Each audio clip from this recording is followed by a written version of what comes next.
नमस्कार साथियों, मैं ओम प्रकाश खोजा आप सबका इस वीडियो में हार्दिक स्वागत और अभिनंदन करता हूं। कैसे हो आप सभी?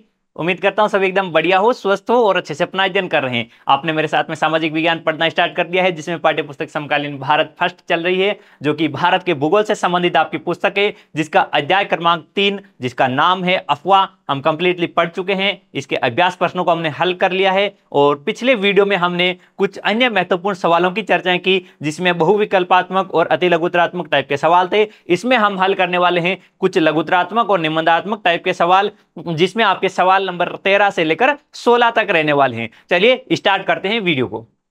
सवाल नंबर 13 यानी कि जहां आपने पिछला वीडियो खत्म किया है वहीं से आपको आगे स्टार्ट करना है। 12 नंबर सवाल तक हम पीछे हल कर चुके हैं और 13वां सवाल आपके स्क्रीन पर है।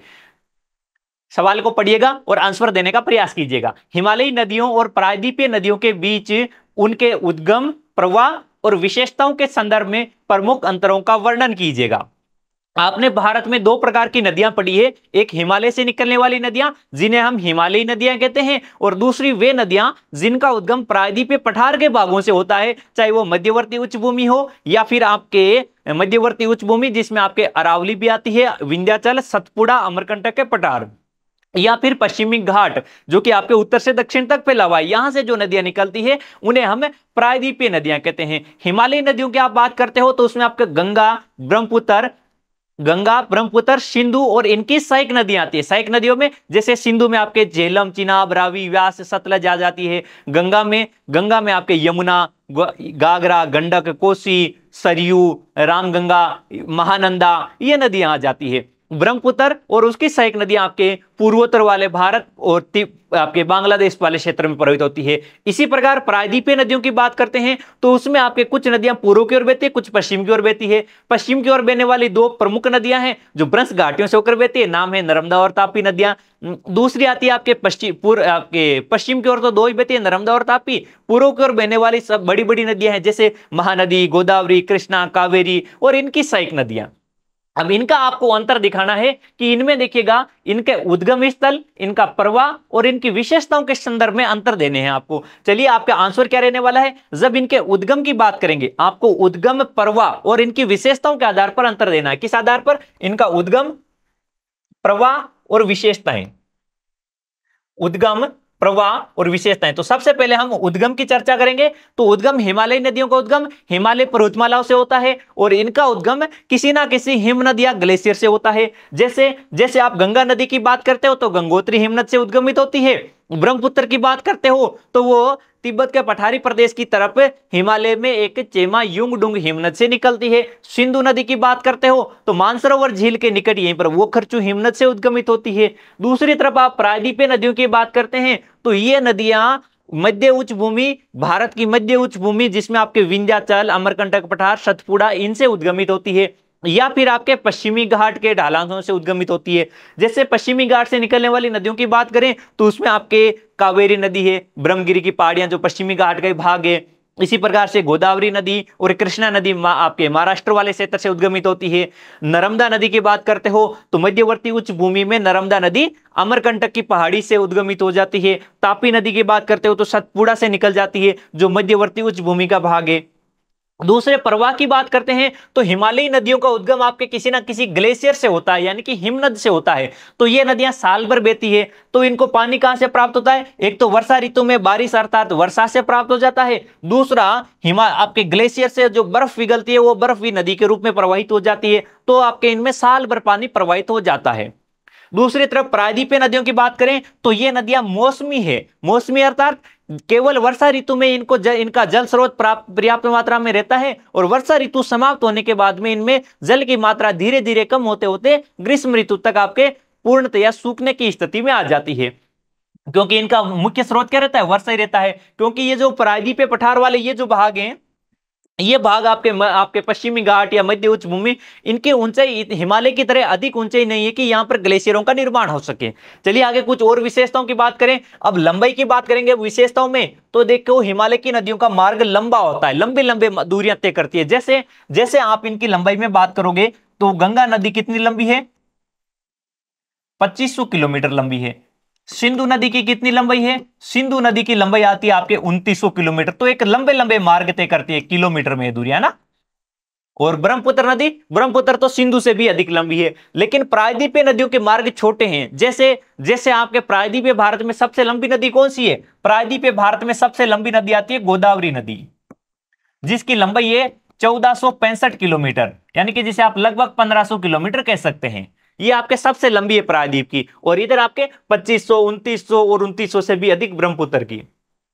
दूसरी विशेषता देखें, अपर्दन की गतिविधि। अपर्दन कितना करती है? तो अपर्दन देखेगा, जिस नदी में पानी की मात्रा अधिक होगी और तीव्र, तो वह तीव्र गति से बहेगी, अधिक ढलानी क्षेत्र से होकर प्रवाहित होगी, तो उसमें भी आपके अपर्दन अधिक होगा। यानी कि हिमालयी नदियां हैं वो अपने ऊपरी भागों में गहन अपर्दन करती है। ऊपरी भाग कौन से होते हैं? जो पर्वतीय भाग हैं। जैसे गंगा नदी की बात करें तो उत्तराखंड में गंगोत्री हिमनद से लेकर हरिद्वार तक पर्वतीय क्षेत्रों में प्रवाहित होती है। हरिद्वार से ये मैदानी क्षेत्रों में प्रवेश करती है। तो पर्वतीय क्षेत्रों में ये गंगा नदी पर्वतीय क्षेत्रों में प्रवाहित होती है। तो ये आपके तीव्र गति से अपर्दन करती है, तेजी से अपर्दन करती है और लंबवत और गहराई के साथ में अपर्दन करती है, चौड़ाई में अपर्दन कम करती है। उसका कारण क्या है? कि यहां पर ढलान अधिक है। और इसी प्रकार से पर्वतीय भागों में बहने वाली ये चाहे गंगा, यमुना, ब्रह्मपुत्र, सिंधु, आपके ये दूसरी इनकी सहायक नदियां जो पर्वतीय भागों में बहती है वो आपके ऊपरी भागों में अधिक अपर्दन करती है और घाटियों जैसी आकृतियों का निर्माण करती है। मैदानी क्षेत्रों में आते हैं तो इनका अपर्दन आपके कम हो जाता है। इनका अपर्दन होता है तो चौड़ाई के साथ अपर्दन होता है और निक्षेपण की क्रिया अधिक होती है। दूसरी बात करते हैं प्रायद्वीपीय नदियों की। तो प्रायद्वीपीय नदियां पुराने पठारों से होकर प्रवाहित होती है। जो प्रायद्वीपीय पठार है भारत का सबसे प्राचीन स्थलखंड माना जाता है और उस पठारी भाग से होकर ये प्रवाहित होती है और वहां पर ये चौड़ी और उथली घाटियों का निर्माण करती है। अपर्दन की क्रिया यहां पर बहुत ही कम होता है, कम अपर्दनशील होती है। और यहां पर जो घाटियां बनती है वो घाटियां कैसी बनती है? यहां की घाटियां जो निर्मित हो रखी है वो घाटियां आपके उथली घाटियां हैं। उथली का अर्थ क्या होता है? कम गहरी घाटियां हैं। फिर आप निक्षेपण संबंधी विशेषताएं देखेंगे। भाई किसी पदार्थ को अपरदित कर दिया, यानी कि नदी ने पानी के माध्यम से आपके मिट्टी का कटाव किया है, कटाव करते हुए मिट्टी को अपने साथ में ले जा रही है। तो जब मिट्टी की मात्रा नदी में अधिक हो जाएगी तो उसको किसी ना किसी स्थान पर वो छोड़ेगी बाहर, तो छोड़ने की क्रिया निक्षेपण कहलाती है। निक्षेपण की क्रिया करते हैं तो देखिएगा हिमालयी नदियां आपके विसर्पों का निर्माण करती है।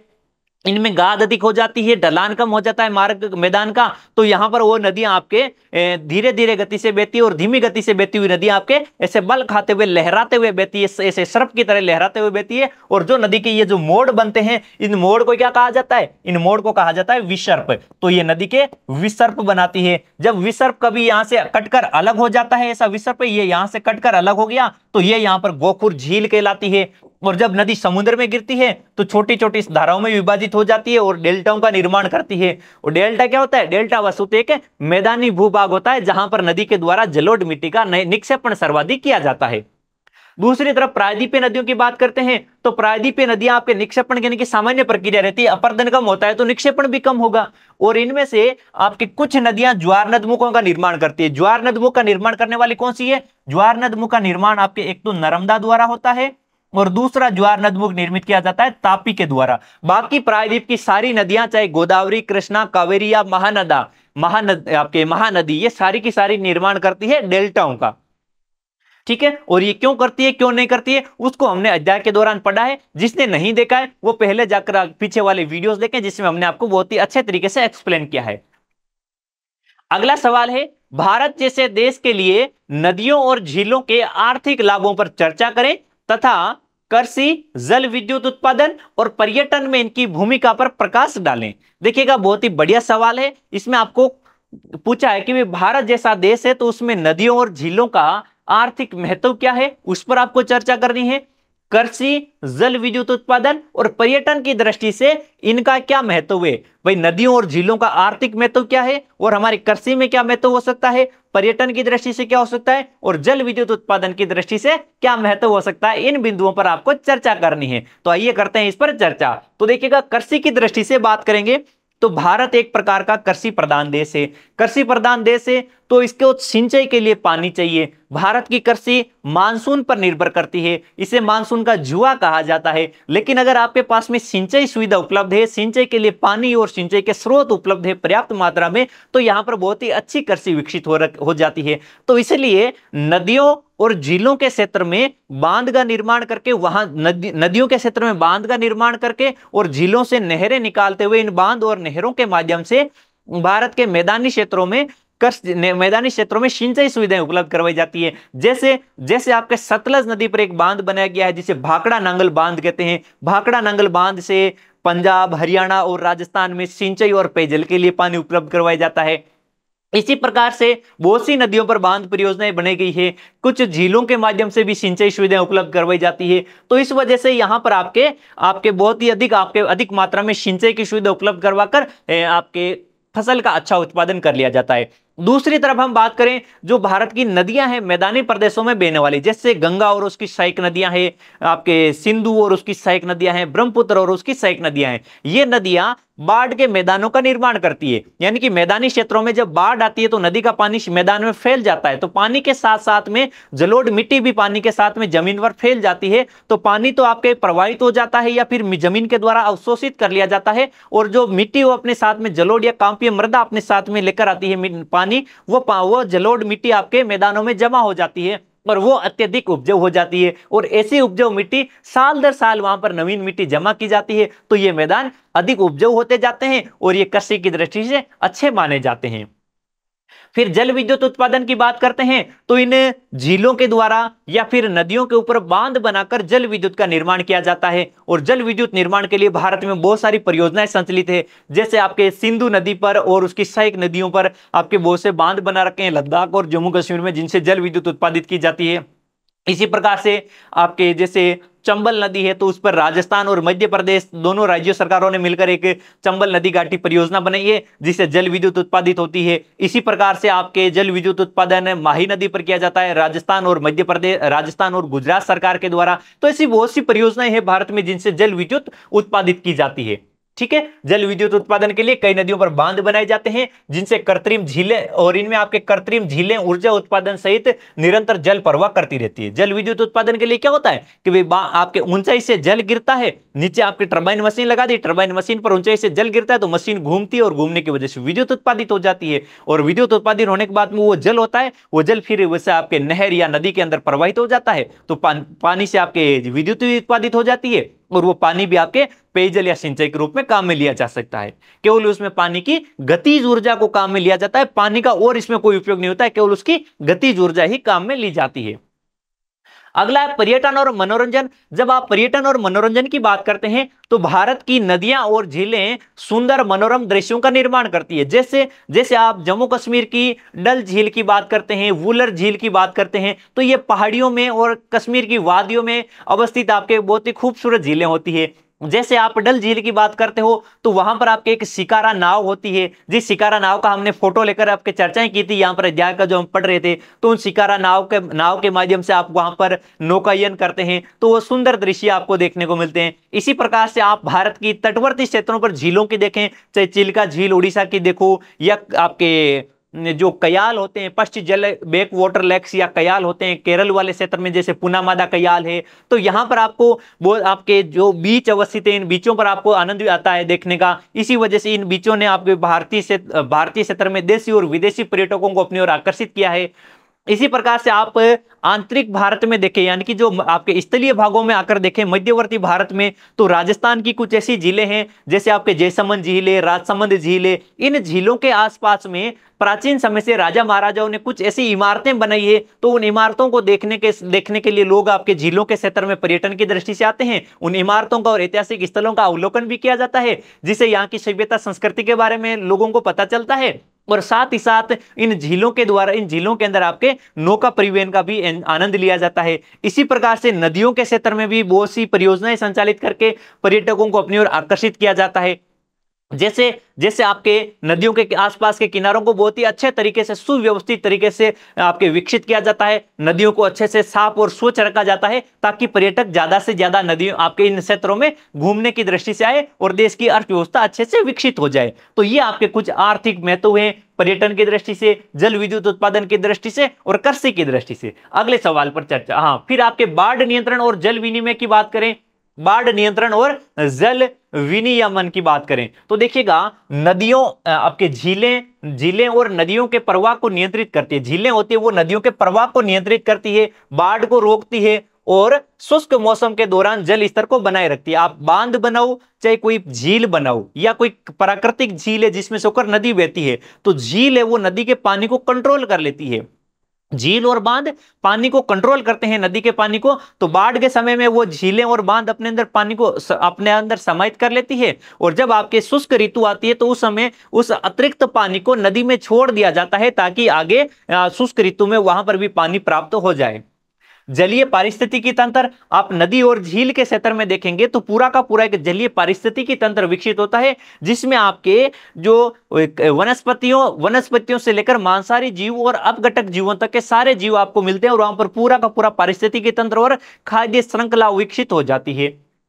ठीक है, यहां पर देखो मत्स्य पालन बहुत ही अच्छा विकसित होता है, मत्स्य पालन के कार्य बहुत ही अच्छे विकसित होते हैं। तो इस प्रकार से पूरा एक जलीय पारिस्थितिकी तंत्र विकसित हो जाता है।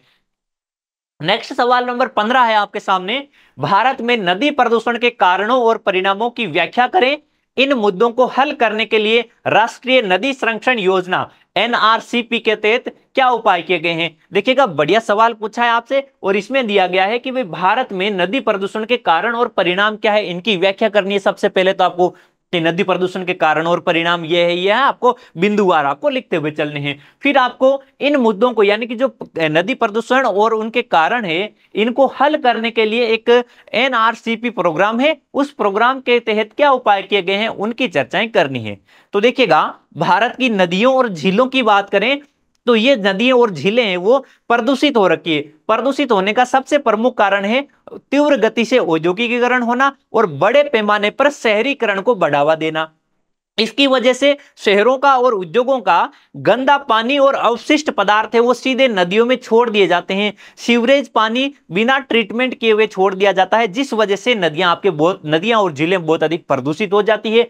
जैसे हमने गंगा नदी की उदाहरण लेकर चर्चा की थी अध्याय के दौरान, कि गंगा नदी अपने आसपास के 20 किलोमीटर के क्षेत्र में अवस्थित सभी शहरों के गंदे पानी को पतला करते हुए वो अपने अंदर समाहित कर सकती है। लेकिन तीव्र गति से हो रहे औद्योगिकरण और वृहद स्तर पर हो रहा शहरीकरण है, वो शहरीकरण नगरीकरण है, उसकी वजह से इसकी मात्रा आपके बहुत अधिक बढ़ गई है, आपके सीवेज पानी और औद्योगिक अवशिष्टों की, जिस वजह से गंगा नदी प्रदूषित हो रखी है और वो अपने आप खुद को स्वच्छ नहीं कर पाती है। ऐसी स्थिति दूसरी अन्य नदियों की है कि भाई उनमें कृत्रिम रूप से गंदगियां ज्यादा आ जाती है, तो नदी स्वतः अपने आप को स्वच्छ नहीं कर पाती। तो उनको स्वच्छ करने के लिए भारत सरकार ने आपके सबसे पहले तो गंगा एक्शन प्लान चलाया था गंगा नदी के लिए, और 1985 में, और 1995 में इसी प्लान को विस्तारित करते हुए नदी संरक्षण योजना, राष्ट्रीय नदी संरक्षण योजना में परिवर्तित कर दिया था। तो देखिएगा क्या क्या बातें लिखी है यहां पर, कि भाई नदी प्रदूषण हानिकारक पदार्थों या सूक्ष्म जीवों द्वारा नदी का संदूषण यानी कि प्रदूषण है। ये नदी का क्या है, ये संदूषण या प्रदूषण है। यह प्रदूषण जल को मानव उपयोग के लिए असुरक्षित तथा जलीय जीवन के लिए हानिकारक बना सकता है, बिल्कुल हानिकारक बनाता है गंदगी ज्यादा होगी तो। अब इसके कारण क्या है, अब इसके कारण है कि देखो नदियों में छोड़ा जाने वाला अनुपचारित सीवेज, औद्योगिक अवशिष्ट और बढ़ते शहरीकरण और औद्योगिकरण के कारण प्रदूषण का भार लगातार बढ़ रहा है। कीटनाशकों और उर्वरकों से युक्त कृषि अफवाह, यानी कि जो कृषि अवशिष्ट होते हैं उन कृषि अवशिष्टों में कीटनाशकों और उर्वरकों का योगदान तो रहता ही है, और उनको अगर हम छोड़ देते हैं, नदी में प्रवाहित कर देते हैं, तो नदी प्रदूषित हो जाती है। अब इसके परिणाम क्या देखने को मिलते हैं, परिणाम में देखते हैं कि अब मानव स्वास्थ्य पर पानी की खराब गुणवत्ता का असर पड़ता है, हम बीमार हो जाते हैं। नदियों में स्वयं सफाई की क्षमता कम हो जाती है, यानी कि नदी में स्वतः स्वच्छीकरण की क्षमता है वो कम हो जाती है, और जलीय जैव विविधता का नुकसान होता है, यानी कि वहां पर जो जैव विविधता और पूरा एक पारिस्थितिक तंत्र विकसित हो रखा है उस पर नकारात्मक प्रभाव पड़ते हैं। अब आपकी जो राष्ट्रीय नदी संरक्षण योजना है इसके अंतर्गत क्या उपाय किए गए हैं, इसके लिए सबसे पहले तो देखो 1985 में गंगा एक्शन प्लान आया था, जिसमें गंगा नदी के स्वच्छता के लिए कार्यक्रम चलाया गया। फिर 1995 में, यानी कि 10 साल बाद में, इसी प्रोग्राम को विस्तारित करते हुए एनआरसीपी में परिवर्तित कर दिया, कि ताकि गंगा के साथ में अन्य नदियों को भी स्वच्छ किया जा सके। इसका उद्देश्य क्या है, नदियों के प्रदूषण को कम करना और पानी की गुणवत्ता में सुधार लाना, यह इसका प्रमुख उद्देश्य है। ठीक है, चलते हैं अगले सवाल की ओर। सवाल नंबर 16 है, सुंदरवन डेल्टा के विशेष संदर्भ में भारत के डेल्टाओं के निर्माण और महत्व पर विस्तार से प्रकाश डालिएगा। यानी कि आपको भारत के डेल्टाओं के निर्माण और विकास और उनके विस्तार और उनके महत्व पर प्रकाश डालना है, लेकिन विशेष संदर्भ आपको सुंदरवन डेल्टा का रखना है। सुंदरबन डेल्टा गंगा और ब्रह्मपुत्र नदियों के द्वारा निर्मित किया गया एक डेल्टा ही भाग है। अब डेल्टा को आप सामान्य तौर पर क्या कहते हैं? डेल्टा एक जलोढ़ मैदान है, एक ऐसा मैदानी भाग जो समुद्र के निकटवर्ती भाग में निर्मित होता है, उसमें नदियों के द्वारा जलोढ़ कांपीय मिट्टी का जमाव किया रहता है, तो ये एक बहुत ही अधिक उपजाऊ भाग होता है। यहां पर आपके सर्वाधिक जलोढ़ का निक्षेपण क्यों किया जाता है? क्योंकि नदी की प्रवाह क्षेत्र में यहां पर ढलान कम हो जाती है, और ढलान कम होने के कारण नदी अपने साथ में लाए हुए गाद और अवशिष्ट पदार्थों को, गाद और तलछट को अपने साथ में प्रवाहित नहीं कर पाती है, क्योंकि यहां पर ढलान कम हो जाती है। तो इस वजह से वो इनको तल छटका और गाद का जमाव यहीं पर कर देती है और छोटी छोटी धाराओं में विभाजित होकर बहने लगती है। तो ये जिन छोटी धाराओं के बीच में जो जलोढ़ का जमाव किया रहता है वो आपके डेल्टाई मैदान कहलाते हैं। और इन पर इस प्रकार से छोटी छोटी वितरिकाओं से युक्त ये जो आपके चापाकार या त्रिभुजाकार आकृति का भाग बनता है, इसे डेल्टा कहते हैं। ये डेल्टा कृषि की दृष्टि से बहुत अधिक आपके उपजाऊ मैदानी क्षेत्र होता है। तो और भारत में हम बात करें तो बहुत सी नदियां जो बंगाल की खाड़ी की ओर प्रवाहित होती है उनके द्वारा डेल्टाओं का निर्माण किया जाता है, जैसे गंगा ब्रह्मपुत्र है, महानदी है, गोदावरी, कृष्णा और कावेरी नदियां हैं। ठीक है, ये आपके डेल्टाओं का निर्माण इसी प्रकार से होता है। और ये जो सुंदरबन डेल्टा है, ये डेल्टा दुनिया का सबसे बड़ा डेल्टा है और ये सबसे अधिक विकसित होने वाला डेल्टा है, तेजी से गतिशील होने वाला डेल्टा है। और यहां पर आपके सुंदरी प्रजाति के वृक्ष पाए जाते हैं और उन्हीं के आधार पर इसका नाम सुंदरबन डेल्टा रखा गया है। और ये जो सुंदरी वृक्ष है वो दलदली भूमि में विकसित होने वाले वन है, यानी कि मैंग्रोव टाइप के वन होते हैं, और गंगा ब्रह्मपुत्र नदियों के द्वारा ये निर्मित होता है। इसी के साथ हमने आपके अंतिम सवाल था, और ये सारे के सारे अन्य महत्वपूर्ण सवाल इस चैप्टर से संबंधित यहीं पर फिनिश होते हैं। पूरा अफवाह क्षेत्र वाला चैप्टर फिनिश होता है। उम्मीद करता हूं कि आपको ये अध्याय भी अच्छा लगा होगा, आसानी से आपने पूरे अध्याय को समझा है, और ये अन्य महत्वपूर्ण और अभ्यास प्रश्न भी आपके आसानी से समझ में आ गए हैं, अच्छे लगे हैं। तो ऐसा है तो आप अपने साथियों के साथ में भी शेयर करते रहना और अपने डिजिटल प्लेटफॉर्म को और अधिक विकसित करने में आप सहयोग करना। हम मिलते हैं अगले वीडियो के साथ आपके नेक्स्ट चैप्टर में। तब तक आप सभी का धन्यवाद। हंसते रहें, मुस्कुराते रहें, मस्त रहें। जय हिंद।